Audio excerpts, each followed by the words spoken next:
One day I got a knock at the door and there were cops. They said they were there to arrest me because I robbed 5 men online. What are you doing here?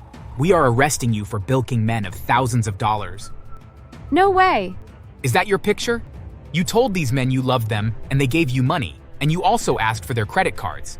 Now they are steep in debt. You are going to jail. Then the cops showed me a dating website showing a picture of me wearing a pretty pink dress my sister bought me.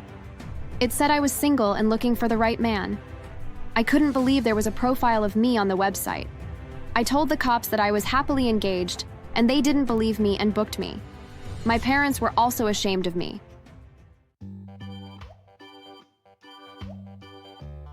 Did you ever have a best friend? Someone who did everything with you when you were young? When I was growing up, my best friend was my beautiful twin sister, Denise. We played dolls together, went swimming in the summertime, and even did our homework together. When we were teenagers, I found it annoying that she liked everybody that I had my eyes on. Once I sat next to a boy that I liked, and to my surprise, she sat next to him too. Because she wore her hair long and curled at the end and smiled a lot, some boys found her appealing. I was upset that one boy I liked asked for her Snapchat. I let it go, but it happened again and again. Even though we looked alike, it was clear that Denise was more popular than me. Why do you keep trying to steal every new boy that I'm interested in? You don't own them. These boys are free to do what they want.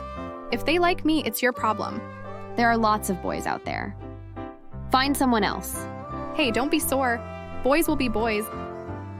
Over time, I started to be more outgoing, and some of the boys started to like me too. She also became rude to me and said I needed to lose weight and wear my makeup better. After high school, I went to trade school to become a hairdresser. She also studied to become a hairdresser. We also saw each other on weekends with our other friends. Then I met Ken at a party that Denise didn't attend because she was working at the time. We began dating for over a year, and then he popped the question.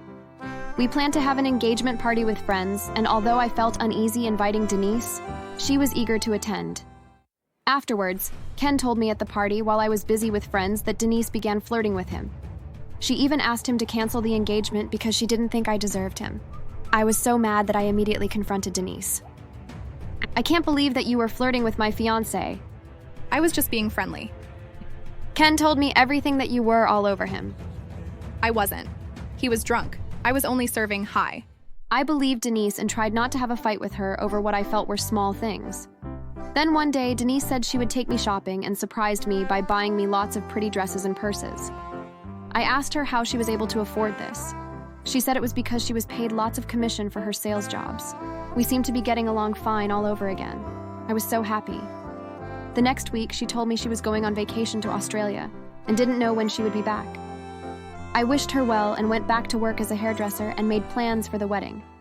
One day I got a knock at the door and there were cops. They said they were there to arrest me because I robbed 5 men online. What are you doing here? We are arresting you for bilking men of thousands of dollars. No way! Is that your picture? You told these men you loved them and they gave you money, and you also asked for their credit cards. Now they are steep in debt. You are going to jail. Then the cops showed me a dating website showing a picture of me wearing a pretty pink dress my sister bought me. It said I was single and looking for the right man. I couldn't believe there was a profile of me on the website.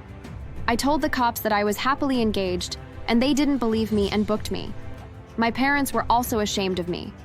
I cried myself in the cell overnight until I was released on bail on Monday. I was too embarrassed to call my fiancé, and I told him I was sick with the flu. As soon as I got out, my boss Tony wanted to know what happened to me. I told my boss that I was booked for conning men on a dating website. But I told him that I was never on that site. He told me to take a few weeks off. Then I talked to my friend Jane, who went to grade school with me. Maybe it's your sister who's up to this. Maybe you are right. Denise looks just like me. I know you all my life, and it's not like you to do things like that. You shouldn't go to jail for someone else's crime. I decided that my friend was right all along. I was innocent, and I needed to prove to the cops that I was not a con artist. But how? My friend told me to hire a private investigator.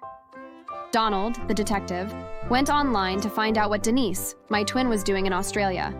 Donald pretended to be interested in Denise on a dating website. He chatted with Denise using different names she made up.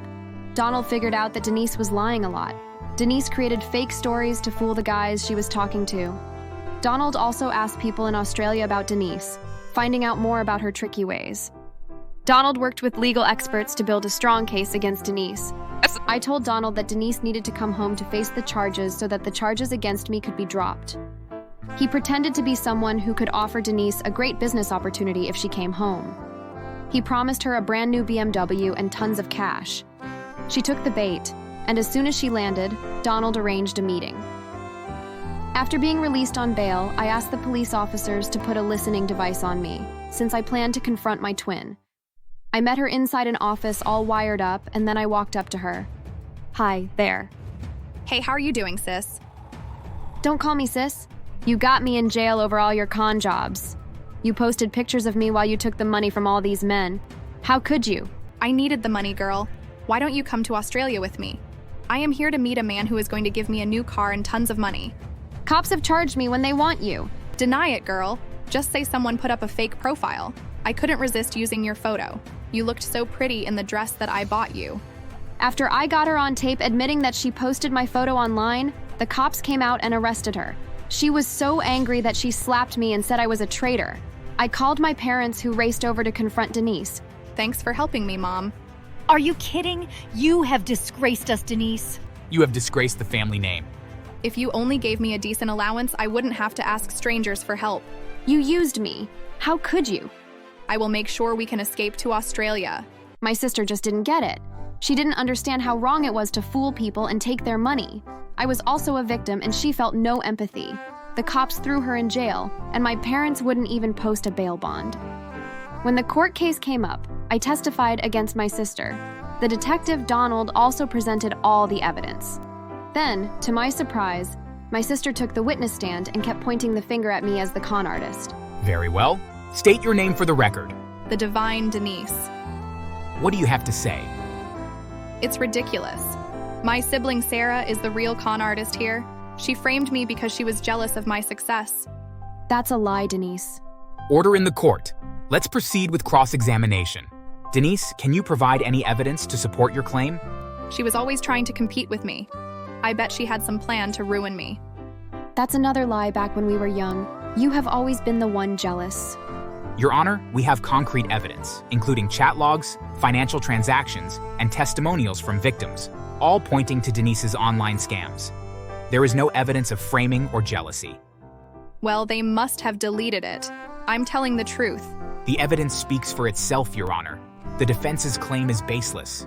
I was so relieved when the whole court thing was over. My fiancé, Ken, stood by me throughout the entire trial, and he wished for Denise to spend her entire life in jail. My parents disowned her and removed her from their will. The judge declared that Denise was guilty of all charges. Denise hung her head and later learned that the judge sentenced her to 15 years in prison. She also had to repay all the money she stole from the male victims. It was like karma catching up with her, showing that dishonest actions have consequences. When the judge asked me if Denise deserved any leniency, I firmly said no, even if we are twins. I don't plan on visiting her in prison, ever. In the meantime, Ken and I are planning to get married in Hawaii. My parents said I was welcome to dispose of all the fine art, gold jewelry, and designer clothing in Denise's old room and use the sale of her items for myself. I think I will do that. After all, she needs to pay for what she almost sent me to jail for her crimes. I am planning on sending her postcards of me and Ken having a good time in Hawaii while she rots in jail. Thanks for watching. Please subscribe to the channel.